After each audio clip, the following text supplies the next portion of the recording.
अस्सलाम वालेकुम न्यूज़, मैं हारिस अज़मी प्रोफेशनल एस्ट्रोलॉजर आपकी खिदमत में हाजिर हूँ इस हफ्ते की एस्ट्रोलॉजिकल रिसर्चेज लेकर। 7 दिन मसरूफ़ तरीन रहने वाले हैं आपके। एक से बड़ी एक चेंज सामने आएगी। एज़ यू नो 10 जून को आपके रूलिंग प्लैनेट सन को ग्रहण आएगा। सन का ग्रहण अकेला आपके लिए इतना ज़्यादा तंगी की वजह नहीं बन सकता था, बट ये भी आपको पता है कि सिर्फ सूरज का ग्रहण नहीं है, मरकरी रेट्रोग्रेड चल रहा है, सैटर्न रेट्रोग्रेड चल रहा है। इन रेट्रोग्रेशंस की वजह से उसका जो नेगेटिव इम्पैक्ट है वो सिवियर हो सकता है। कैसे होगा तफसील बयान करता हूँ। ये वीक जिसकी मैं रिसर्चेज इस हफ्ते इस वीडियो में बयान करने वाला हूँ, ये 6 जून से 12 जून तक है। सूरज को ग्रहण आपके यहाँ 11th एंगल पर आएगा और ये 10 जून को होगा दिन के वक्त, लेकिन ऐसे एंगल पर ग्रहण आएगा कि पाकिस्तान में नज़र नहीं आएगा। तो कोई ऐसा काम करना जो सूरज ग्रहण के लिए स्पेशली हो वो तो नहीं मैं डिफ़ाइन कर रहा हूँ। अलबत्ता जो एस्ट्रोलॉजिकल नेगेटिविटीज़ हैं जिसमें आपके इरादों की कमज़ोरी सामने आ सकती है, बने हुए काम उलझ सकते हैं, लोगों के साथ बहस और तकरार का रेशो बढ़ सकता है, आपका मनफी सोचने का रेशो इंक्रीज़ कर सकता है। This is a possibility. सूरज अगर 15-20% भी नेगेटिव हो जाए और मरकरी ऑलरेडी फुली नेगेटिव चल रहा है, एज यू नो मरकरी की रेट्रोग्रेशन है और वो माइंड स्किल्स का ही प्लैनेट है।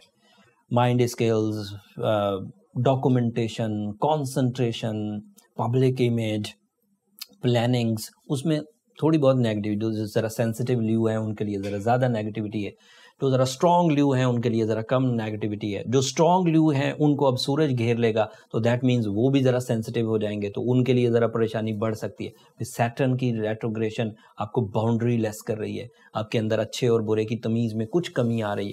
फिर अभी जुपिटर भी 20 तारीख को रेट्रोग्रेड हो जाएगा, that means your luck factor will be decrease.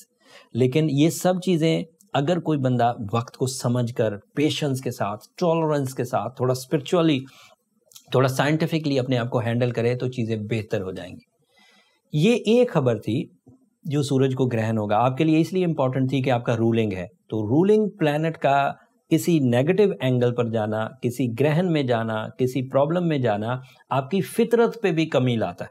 जैसे आप हमेशा से हैं वैसे नहीं रह पाते, कुछ दिनों के लिए आपको लगता है कि मैं वो नहीं हूँ जो मैं हुआ करता था। ये फितरी कमज़ोरियाँ भी लाता है। ये सिर्फ मामलात की कमज़ोरियाँ नहीं लाएगा कि इरादे कमज़ोर हो जाएंगे, इन्वेस्टमेंट नहीं कर सकेंगे, जॉब की तरफ तवज्जो नहीं दे सकेंगे, ये मामलात हैं। बट फितरत का मतलब है व्हाट यू आर, आप क्या हैं, आपकी अंदर की ताकत क्या है, उसमें थोड़ी कमी आती है जब भी कभी रूलिंग प्लैनेट कमज़ोर हो। फिर दूसरा इवेंट उसी सेम 10 जून को ही होना था, नया चांद, लेकिन वो नया चांद इस वक्त कोई आपके लिए फ़ायदा या नुकसान नहीं देगा, क्योंकि उस दिन सूरज के ग्रहण की वजह से जो हिजान पैदा हो चुका होगा, वो ग्रहण, वो न्यू मून की वजह से जो कुछ एडवांटेजेस मिलने थे उनको वो ज़ीरो कर देगा या नापैद कर देगा। यहाँ एक छोटी सी टेक्निकल बात बयान करके फिर बात को आगे बढ़ाते हैं। अगली खबरें खुशखबरी वाली हैं, सारी बुरी खबरें नहीं सुनाऊंगा, सिर्फ टेक्निकल न्यूज़। जब चांद पूरा था 26 मई को, उस वक्त उसे ग्रहण हो गया था, तो रूल्स ऑफ एस्ट्रोलॉजी के मुताबिक पूरे चांद से जो हमें force of emotions, force of love, force of life मिलनी थी वो उस वक्त नहीं मिली, तो हम उसके बगैर ही चलते आ रहे हैं। अब हमें न्यू मून एक इवेंट था जिससे हमें न्यू ट्रेंड्स ऑफ इमोशंस मिलने थे, न्यू मैच्योरिटीज मिलनी थी, न्यू फोर्सेस मिलनी थी। अब वो सूरज ग्रहण के अंडर हो गया तो इस दफ़ा भी नहीं मिलेंगे। तो दैट मीन्स हम पिछले कोई 2 हफ्तों से चांद की सपोर्ट के बगैर चल रहे हैं। तो इससे जो बड़े इमोशनल लोग हैं वो तो स्टेबल चलेंगे, loving, caring, attachments, family life या अदरवाइज भी ज़िंदगी में उन लोगों ने बहुत कुछ अपने अंदर पॉजिटिव जमा कर रखा है, रिजर्व कर रखा है, उन्हें कोई ज़्यादा प्रॉब्लम नहीं होगी। बट कोई ऐसा ल्यू भी हो सकता है जिसको इन 2 हफ्ते चांद की फ्यूलिंग ना मिलने से बहुत ड्राई नेचर हो जाए, उसे लगे कि रिश्ते कोई अहमियत नहीं रखते, दुनिया बेकार है, जॉब पर जाना बेकार है या बहुत मेहनत करना बेकार है। ये ड्राई इमोशंस के सिम्टम्स हुआ करते हैं। जब उसे ज़ॉम्बीज़ की तरह की फीलिंग्स आने लग जाए, पेन महसूस ना हो, खुशी महसूस ना हो, लव महसूस ना हो, ब्यूटी महसूस ना हो, ठंडी हवाएं महसूस ना हो, किसी तरह की कोई खुशी उसे इंस्पायर ना करे, that means you are patient of dry nature. और ये एक्सपेक्टेड है, नॉट फॉर ऑल ल्यूज but it is a technical point. जब 10-15 दिन बड़े बड़े इवेंट्स होकर गुजर गए और हमें कोई फ़ायदा नहीं मिला, तो उससे ये प्रॉब्लम मून की वजह से, कमज़ोरी की वजह से आ सकती है। अगर ऐसी कोई प्रॉब्लम हो तो उसकी मैं रेमेडी एंड पर दे दूंगा। Now I have a good news. Mars नाम का एक प्लैनेट है और वो आपके फर्स्ट एंगल पर आने लगा है 11 जून को, and this is oxygen for you ल्यूज। Mars एक फायर एलिमेंट वाला प्लैनेट है एंड आप भी एक फायर नेचर स्टार के मालिक हैं, और फर्स्ट एंगल पर इसका आना एक नया ट्रेंड जनरेट करेगा आपके अंदर। बहुत सारे लोगों को इसके जनरल एडवांटेजेस मिलेंगे। Mars is representative of lands, Mars is representative of competitions, Mars is representative of blood and medical sciences, Mars is representative of खेल and games and games related people, Mars is representative of forces, military, police and otherwise कोई भी forces। so उस तरह के जो general advantage वो तो सभी को मिलेंगे, तो ल्यूज को भी मिलेंगे, ये तो कोई बड़ी बात नहीं। जिस्मानी कुव्वत का बहाल होना, increments, authorities, physical stamina, competition mentality, courage, bravery, these are are general expectation. But special क्या है? अगर मार्स फर्स्ट एंगल पर हो तो दैट मीन्स कि ये आपके लिए शान और शौकत की वजह बनेगा, मटीरियली भी एंड स्पिरिचुअली भी। आप अकेले अपने लिए नहीं सोचेंगे। अब अगर आप एक कामयाब ल्यू हैं तो 10 लोगों को कामयाब कर देंगे। अगर आप एक नाकाम ल्यू थे तो कामयाबी की तरफ आपका तसलसल या आपकी जो मेंटालिटी है वो कामयाबी की तरफ बढ़ने लगेगी, with bravery, with high vision, with powerful physical abilities, with some powerful work performances। so Mars का ये स्पेशल एडवांटेज। मार्स का अदरवाइज एडवांटेज क्या है? मार्स क्योंकि आपको नुमायां करेगा तो आपका फेस वैल्यू बढ़ेगा। ऑल टाइप ऑफ ल्यूज, चाहे हाउस वाइफ्स हों, चाहे स्टूडेंट्स हों, मार्स मरकरी की नेगेटिविटी को भी कम कर देगा।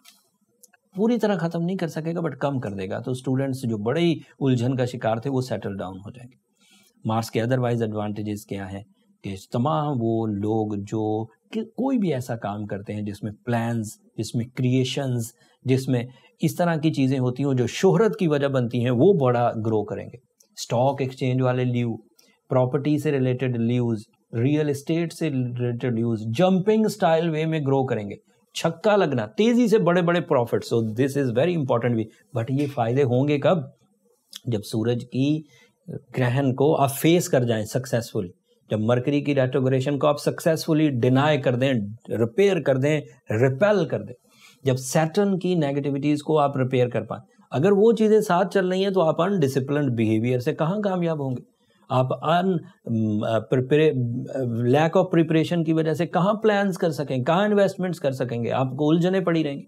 बट अगर आप उन सब चीज़ों को बैलेंस कर दें तो Mars for 7 weeks, at least 7 weeks, 2 महीनों के लिए होता है, कभी 7 हफ्तों के लिए, कभी 8 हफ्तों के लिए, ये पॉजिटिव एंगल पर है। और यहाँ से उसका सफ़र अगले तकरीबन 3 या 4 एंगल्स पर पॉजिटिव रहेगा। इस साल इसने रेट्रोग्रेड भी नहीं होना, तो जब सेकंड हाउस में 2 महीने के लिए जाएगा, थर्ड हाउस में जाएगा, हर जगह आपको पॉजिटिविटी देगा। सो आप इसे एंजॉय करिए। वो अपने बैड पे ऐसे निकल आया। अब 2 साल तक मार्स आपके 12वें घर में नहीं आएगा, और 12वां घर उसका वीक था। अब वो वहाँ से निकल जाएगा 11 जून को। अब अगले 2 साल तक के लिए वो पॉजिटिव रहेगा, मुख्तलिफ एंगलों पर जाएगा, 11वें एंगल तक का सफ़र तय करेगा अगले 2 सालों में। एंड वो आपके लिए करेजफुल है, सक्सेसफुलनेस लाएगा, कंपटीशंस को विन कराएगा। बट इसको यूज़ करना होता है।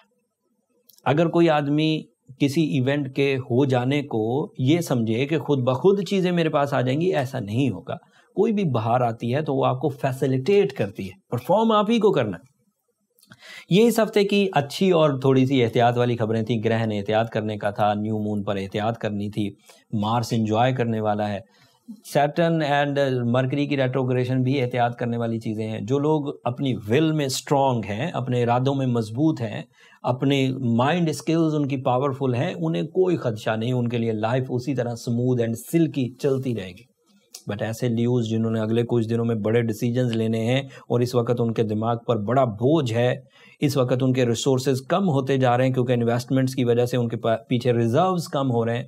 अगर कोई ल्यू लाइफ पार्टनरशिप डिसीजंस ले रहे हैं और सीजन ऑफ ग्रहण, सीजन ऑफ एक्लिप्सिस चल रहा है, सीजन ऑफ रेट्रोग्रेशन चल रहा है, तो दैट मीन्स उन्हें ज़रा केयरफुल होना है। जिन्हें लाइफ में कुछ बड़ा करना है उन्हें केयरफुल होना है। केयरफुलनेस के लिए जो ग्राउंड एफर्ट्स हैं वो तो आप ही के ज़िम्मे हैं, आपको करनी है, बट थोड़ा आर्टिफिशियली अगर फ्यूल अप कर लिया जाए अपने आप को तो कुछ सहूलत मुयस्सर आ जाएगी। जैसे आप अगर रूबी पहन लें, अगर डायमंड पहन लें, अगर ब्लू सफ़ायर पहन लें, ये ऐसे स्टोन्स हैं जो आपके लिए फ्रेंडली हैं, और इन फ्रेंडली सोर्सेज से आपको कुछ कैटलिस्ट सपोर्ट मिल जाएगी जो आपको वर्थफुल कर देगी, जो आपको स्ट्रेंथन कर देगी। सूरह शम्स का दिन में 5 दफ़ा पढ़ना, सूरह बकरा की आखिरी 2 आयतें पढ़ना, या सूरह यासीन की सेकंड लास्ट आयत पढ़ना, मेरे 18 साल कैरियर में ये आजमूदा तरीन आयतें हैं जो as a pray, as a spiritual remedy perform की जा सकती। But these are the general remedies. अगर तो आप इन चीज़ों से ठीक हो जाते हैं तो there is no need for extra remedies. But अगर आप ऑलरेडी ये सब कर रहे हैं और ठीक नहीं हो रहे तो then you need some special, some professional type of diagnosis. और उसके लिए जो बर्थ चार्ट है वो बेहतरीन डायग्नोसिस मेथड है। उसके लिए ये नंबर नीचे चलते रहते हैं, इन नंबरों पे आप रब्ता करके अपनी तमाम डिस्कशंस, अपनी महरूमियाँ, अपनी कमज़ोरियाँ, अपनी नाकामियाँ क्यों हो रही हैं चेक कर सकते हैं। बट वो फ्री फोरम नहीं है ल्यूज़, होपफुली आप अंडरस्टैंड करेंगे। मेरा स्टाफ बहुत शिकायत करता है कि लोग बहुत सारे मैसेजेस करते हैं, हम लोग अक्सर जिक्र करते हैं कि भाई वो हमारा रिज़्क रोज़ी है, ध्यान करिएगा। आखिरी बात, अगले हफ्ते सूरज अपना हाउस बदलेगा, एक न्यू एंगल पर जाएगा। वो न्यू एंगल आपके लिए किस तरह सपोर्टिव होगा वो तफसील अगले हफ्ते बयान करूंगा। अगले हफ्ते जुपिटर भी रेट्रोग्रेड हो जाएगा। Jupiter is a sign of good luck, Jupiter is a sign of enhancement. जब वो रेट्रोग्रेड होगा तो दैट मीन्स इन्हांसमेंट्स रुकेंगी। उनको कैसे मैनेज करना है, वो किस तरह आपको डैमेज दे सकती हैं, उनकी रिसर्चेस, उनकी डिटेल इन्फॉर्मेशन के साथ अगले हफ्ते आपकी खिदमत में हाजिर होऊंगा। तब तक के लिए मुझे इजाज़त दीजिए। जाते जाते मेरी 2 दरख्वास्तें ल्यूज़ उन्हें मत भूलिएगा।